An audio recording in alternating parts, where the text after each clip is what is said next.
Mi hermano destruyó mis cosas por años, mientras mis padres lo protegían, pero cuando robó mi camioneta en Navidad y la estrelló borracho. Llamé a la policía y lo hice arrestar.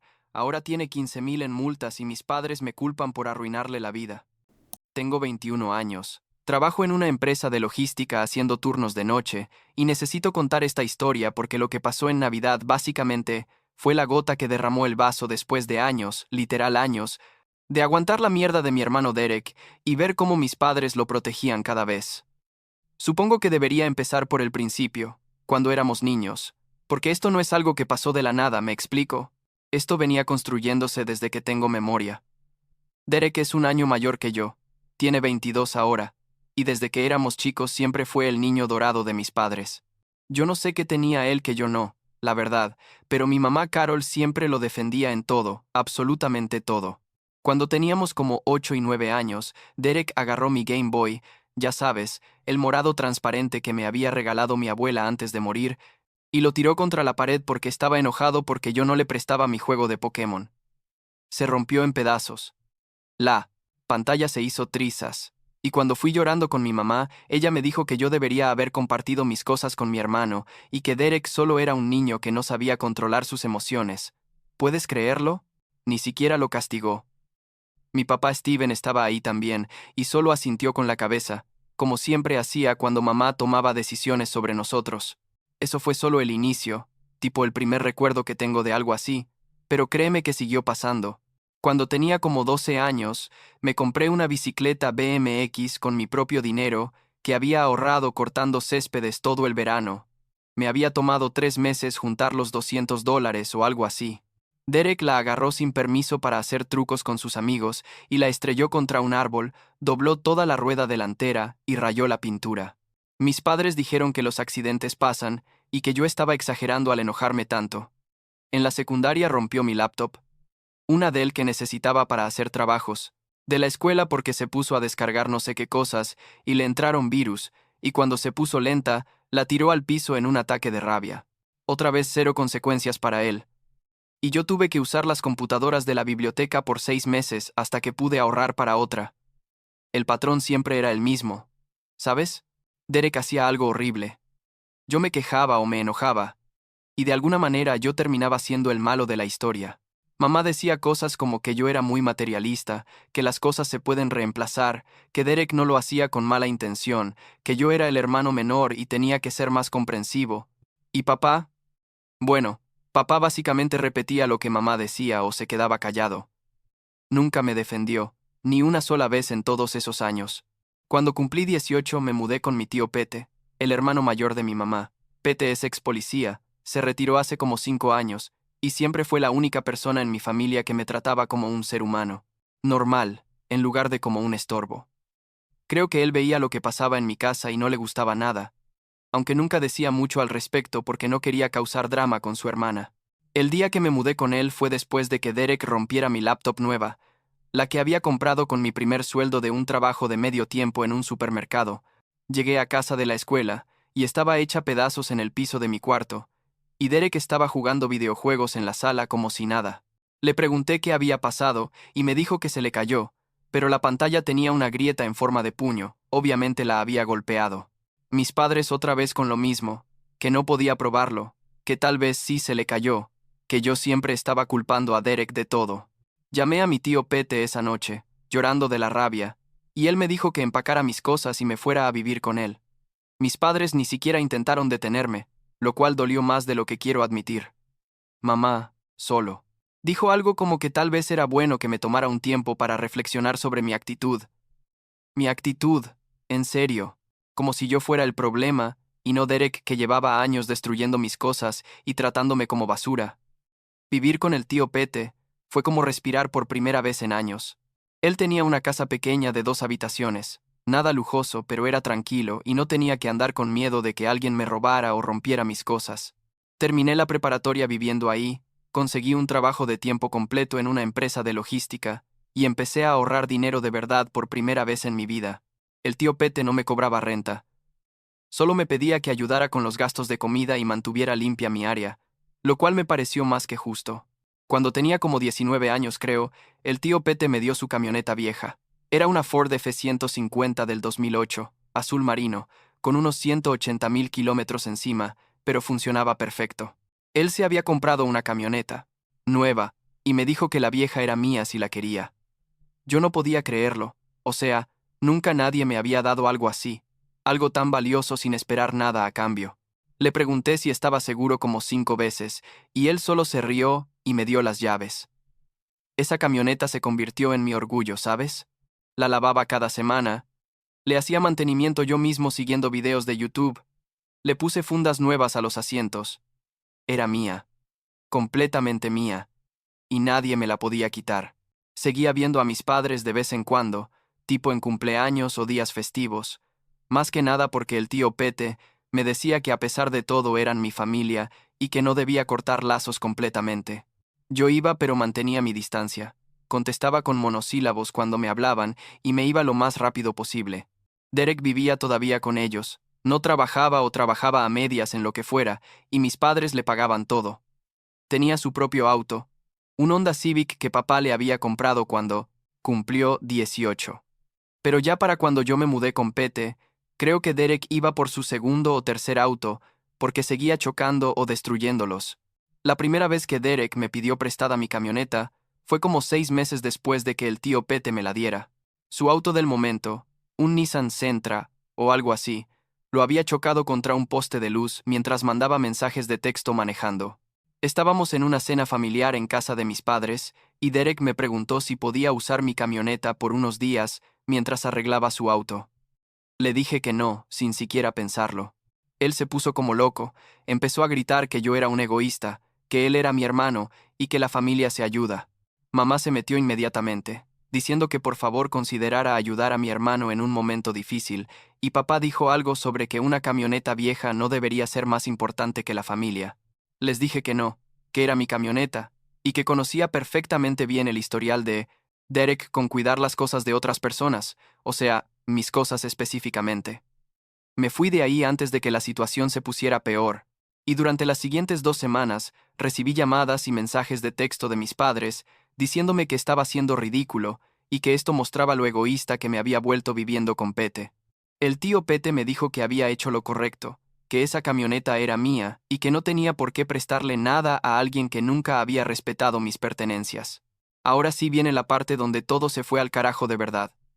Esto fue hace como 3 meses, en Navidad del año pasado.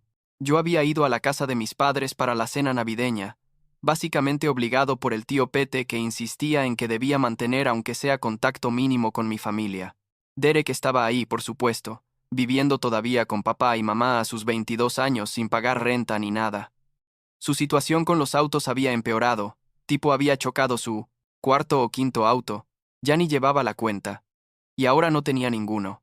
Mis padres le dejaban usar el auto de mi mamá, pero solo para ir a trabajar, y eso cuando trabajaba porque Derek pasaba más tiempo sin empleo que con empleo. Durante la cena todo parecía relativamente normal, o lo que pasaba por normal en mi familia disfuncional. Comimos pavo, abrimos algunos regalos, Derek recibió como $500 en efectivo de mis padres, mientras que yo recibí una tarjeta con $50 y unos calcetines. Típico. Me quedé hasta como las 9 de la noche, pensando que ya había cumplido con mi deber familiar y podía irme. Fui al baño antes de salir, y cuando volví mis llaves de la camioneta no estaban donde las había dejado en la mesa de la entrada. Le pregunté a todo el mundo si habían visto mis llaves. Mamá dijo que no, papá dijo que no, y Derek no estaba en la sala. Fui afuera y mi camioneta no estaba.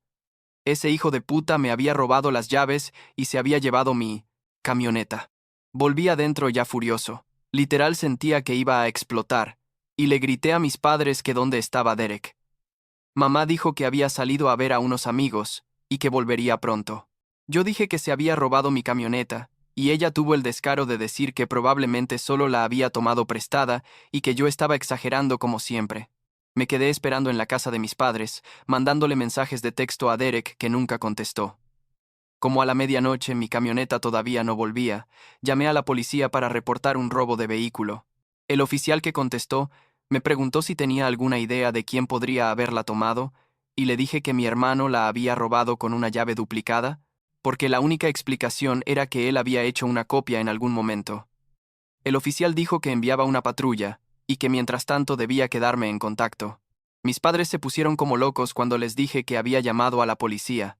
Mamá empezó a llorar diciendo que cómo podía hacerle eso a mi propio hermano, que Derek solo necesitaba el auto por una noche, que yo siempre buscaba maneras de meterlo en problemas. Papá me dijo que estaba llevando las cosas demasiado lejos, y que esto era un asunto familiar que no debía involucrar a las autoridades. Yo les dije que Derek me había robado mi vehículo, que eso era un crimen, y que después de años de aguantar su mierda ya estaba harto. Me fui de ahí y volví a casa del tío Pete para esperar noticias. Como a las 2 de la mañana recibí una llamada de un oficial de policía. Me dijo que habían encontrado mi camioneta estrellada contra un banco de nieve en una carretera rural a las afueras del pueblo y que Derek estaba detenido en la escena. Pregunté si mi camioneta estaba muy dañada y el oficial dijo que tendría que verlo yo mismo, pero que sí había daños considerables en el frente. Mi corazón se hundió. ¿Sabes? Esa camioneta era lo único que realmente sentía que era mío, y Derek la había destruido como destruía todo lo demás. Llegué a donde estaba la camioneta con el tío Pete, que insistió en venir conmigo. Mi Ford estaba contra un banco de nieve con todo el frente abollado. El parabrisas tenía una grieta enorme, y una de las llantas estaba desinflada. Derek estaba en la parte de atrás de una patrulla, esposado. Los oficiales me dijeron que Derek había estado manejando ebrio, que había perdido el control en una curva, y que cuando lo revisaron, descubrieron que su licencia estaba suspendida por un DUI anterior, que yo ni siquiera sabía que había tenido. También confirmaron que la camioneta estaba registrada a mi nombre y que Derek no tenía permiso para usarla.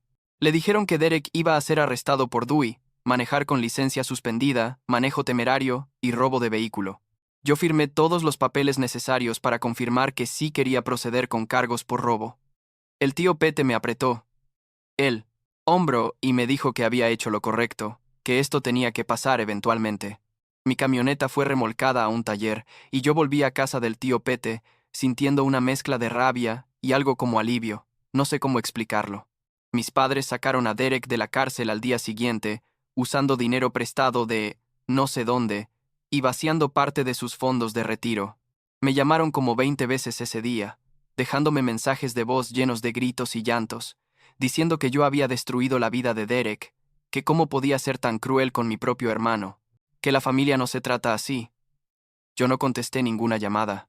El tío Pete contestó una, y les dijo que dejaran de hostigarme, que Derek había cometido múltiples crímenes y que las consecuencias eran responsabilidad de él y de nadie más. Los cargos contra Derek siguieron adelante. Resultó que con los antecedentes que tenía y todos los cargos nuevos, estaba viendo tiempo en la cárcel, multas enormes, y su licencia suspendida por años. Mis padres contrataron un abogado que les costó miles de dólares que no tenían. Derek eventualmente llegó a un acuerdo con la fiscalía, donde no iba a la cárcel, pero tenía que pagar como $15,000 en multas y costos judiciales, hacer servicio comunitario, asistir a clases de manejo defensivo y de manejo en estado de ebriedad, y su licencia quedaría suspendida por 3 años más. Mientras todo esto pasaba, a mí me tocó lidiar con el seguro y reparar mi camioneta. El taller me dijo que los daños sumaban como $4,000, pero gracias a Dios mi seguro cubrió la mayor parte porque estaba clasificado como robo. Igual tuve que pagar 500 de deducible, dinero que Derek obviamente nunca me iba a reponer. La camioneta quedó reparada pero nunca volvió a ser la misma, ¿me explico?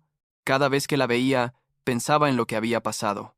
Derek consiguió un trabajo repartiendo pizzas, el único trabajo que podía tener sin licencia porque le dejaban usar una bicicleta o scooter eléctrico. Ganaba una miseria y todo su sueldo se iba en pagar sus deudas con la corte. Mis padres le seguían pagando todo lo demás, comida, techo, su celular, todo. Y todavía tenían el descaro de llamarme de vez en cuando para pedirme que los ayudara económicamente o que perdonara a Derek. Como 2 meses después de todo el drama de Navidad, Derek me mandó un mensaje de texto. Era la primera vez que intentaba contactarme directamente desde el incidente. El mensaje decía algo como: Hermano, sé que la cagué feo, pero estoy tratando de salir adelante. ¿Crees que me podrías prestar algo de dinero para ponerme al corriente con algunos pagos? Te juro que te lo devuelvo. Lo leí y lo borré sin contestar. ¿En serio pensaba que después de robarme mi camioneta, estrellarla, causarme gastos y estrés, yo le iba a prestar dinero? La audacia de este tipo no tenía límites. Una semana después, mis padres aparecieron en la casa del tío Pete sin avisar. Pete los dejó entrar, pero me dijo en voz baja que no tenía que hablar con ellos si no quería. Decidí escuchar lo que tenían que decir. Básicamente me vinieron con que Derek estaba en una situación muy difícil, que necesitaba apoyo familiar y que si yo podía encontrar en mi corazón la manera de perdonarlo y tal vez ayudarlo económicamente, o incluso dejarlo vivir conmigo por un tiempo para que pudiera ahorrar dinero. Sí, leíste bien. Querían que Derek viviera conmigo después de todo. Les dije que no, que rotundamente no, que Derek había tenido consecuencias toda su vida por sus acciones y que era hora de que aprendiera. Mamá empezó a llorar diciendo que yo era su hijo y que no entendía cómo me había vuelto tan frío y cruel. Papá dijo que la familia se supone que se apoya en los momentos difíciles y que yo estaba dándole la espalda a mi hermano cuando más me necesitaba. El tío Pete intervino y les dijo que ya era suficiente, que yo había dejado clara mi posición y que tenían que irse. Les dijo también que Derek era un adulto que había tomado decisiones adultas y que Ryan no tenía ninguna obligación de rescatarlo. Esa fue básicamente la última vez que hablé con mis padres de manera significativa. Desde entonces me siguen llamando cada tanto, dejando mensajes de voz que yo borro sin escuchar. Bloqueé a Derek en todas las redes sociales y en mi celular. El tío Pete me mantiene informado de vez en cuando sobre cómo van las cosas con ellos. No porque yo pregunté, sino porque él piensa que debería saber. Según él, Derek sigue viviendo con mis padres, sigue repartiendo pizzas y sigue siendo un desastre. Mis padres siguen enojados conmigo y le dicen a quien quiera escuchar que yo soy el hijo egoísta que abandonó a su familia en un momento de crisis. La verdad, no me importa ya lo que piensen. Me di cuenta de que pasé los primeros 18 años de mi vida siendo el chivo expiatorio de mi familia, el que siempre tenía que ceder, el que siempre tenía que ser comprensivo, el que nunca importaba tanto como Derek. Y cuando finalmente puse límites y dije que no más, de repente yo era el malo. Pero ¿sabes qué? Estoy mejor sin ellos. Tengo mi trabajo, tengo mi camioneta. Aunque esté un poco maltratada, tengo al tío Pete que es más padre para mí de lo que Steven jamás fue, y tengo paz. No tengo que estar preocupándome de que alguien me robe o destruya mis cosas. No tengo que escuchar cómo me echan la culpa por reaccionar a los abusos de Derek. No tengo que fingir que somos una familia funcional cuando claramente nunca lo fuimos. A veces me pregunto si debía haber manejado las cosas diferente, si tal vez fui muy duro al llamar a la policía esa noche de Navidad. Pero entonces recuerdo el Game Boy, la bicicleta, las laptops, todos los años de que mis padres me ignoraran y protegieran a Derek mientras él hacía lo que quería sin consecuencias. Y me acuerdo de que no fui demasiado duro, que Derek necesitaba enfrentar consecuencias reales por primera vez en su vida, y que yo no tenía por qué seguir siendo su víctima solo porque compartimos sangre. El tío Pete me dijo hace poco que está orgulloso de mí, que no fue fácil hacer lo que hice, pero que fue lo correcto. Dice que muchas personas no tienen el valor de poner límites con familia tóxica, y que yo lo hice cuando más importaba. No sé si eso es verdad o si solo me está haciendo sentir mejor, pero se siente bien escucharlo de todos modos. La semana pasada iba manejando mi camioneta de regreso del trabajo. Era como las 6 de la mañana después de mi turno nocturno, y pasé por el lugar donde Derek la estrelló esa Navidad. El banco de nieve ya no estaba, obviamente, es casi marzo ahora. Pero reconocí el lugar por los árboles y la curva en la carretera. Por un segundo sentí esa rabia de nuevo, ese coraje de pensar en todo lo que pasó. Pero luego solo seguí manejando. ¿Sabes? Porque eso es parte de mi pasado. Ya. No de mi presente. Derek puede seguir siendo un desastre si quiere, mis padres pueden seguir cubriéndolo si eso los hace felices, pero yo ya no soy parte de esa dinámica. Y honestamente, estoy en paz con eso.